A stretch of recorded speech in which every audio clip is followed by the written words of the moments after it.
ಎಲ್ಲೋ ಒಂದು ಕಡೆ ಮೊನ್ನೆ ಅದು ಬಾಲಿವುಡ್ ಆಕ್ಟರ್ ಒಂದು ಕಾಂಟ್ರವರ್ಸಿ ಆಯಿತು, ರಣವೀರ್ ಸಿಂಗ್ ಆ ಟಂಗನ್ನು ತೋರಿಸಿ ಇದು ಮಾಡಿದ್ರು, ಇದನ್ನು ಅವಮಾನ ಮಾಡಿದ್ದಾರೆ ನಮ್ಮ ದೈವಕ್ಕೆ ಅಂತಂದು ಸಾಕಷ್ಟು ಚರ್ಚೆ ಆಗಿದೆ. ಅಂದರೆ ಯಾವಾಗಲೂ ಅಷ್ಟೇ ಒಂದು ದೈವಾರಾಧನೆ ಅಂತ ಯಾರದೇ ಒಂದು ಕಲ್ಚರ್ ಆಗಿರ್ಬೋದು, ಎಲ್ಲೇ ಆಗಿರ್ಬೋದು, ದಕ್ಷಿಣ ಕರ್ನಾಟಕ ಅಂತಲ್ಲ, ಉತ್ತರ ಕರ್ನಾಟಕ ಆಗಿರ್ಬೋದು, ಎಲ್ಲೇ ಆಗಿರ್ಬೋದು, ಅದು ಕಲ್ಚರ್ ಅಂತ ಬಂದಾಗ ತನ್ನದೇ ಆದಂಥ ಒಂದು ರೀತಿ ನಿಯಮಗಳಿರುತ್ತೆ. ಸೊ ಅದು ಯಾವಾಗಲೂ ಅಷ್ಟೇ ಅದನ್ನು ಫಾಲೋ ಮಾಡಿದಷ್ಟು ಎಲ್ರಿಗೂ ಅದು ಅಂದರೆ ರಿಲಿಜಿಯಸ್ ಆಗಿ ಹರ್ಟ್ ಆಗಬಾರ್ದು, ಯಾವುದೇ ಒಂದು ವ್ಯಕ್ತಿಗಾಗಲಿ, ಒಂದು ಸಂಘಕ್ಕಾಗಲಿ, ಒಂದು ರಿಲಿಜಿಯಸ್ ಗ್ರೂಪ್ಗಾಗಲಿ. ಸೊ ಅದರಿಂದ ಅವ್ರಿಗೆ ಹರ್ಟ್ ಆಗಿದೆ, ಅವರು ಅದಕ್ಕೆ ಅಪಾಲಜಿ ಕೂಡ ಕೇಳಿದ್ರು, ಈ ಥರ ನಾನು ತಪ್ಪು ಮಾಡಿದೆ ನಾನು ಅಂತ.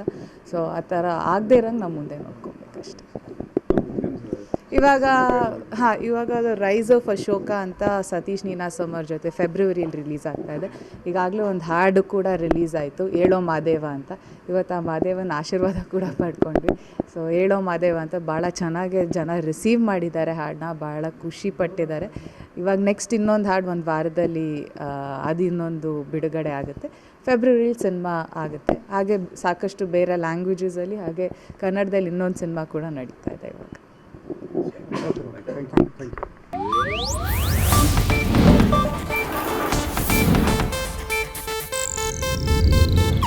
ಇದು ಏಷ್ಯಾನೆಟ್ ನ್ಯೂಸ್ ನೆಟ್ವರ್ಕ್ ಪ್ರಸ್ತುತಿ.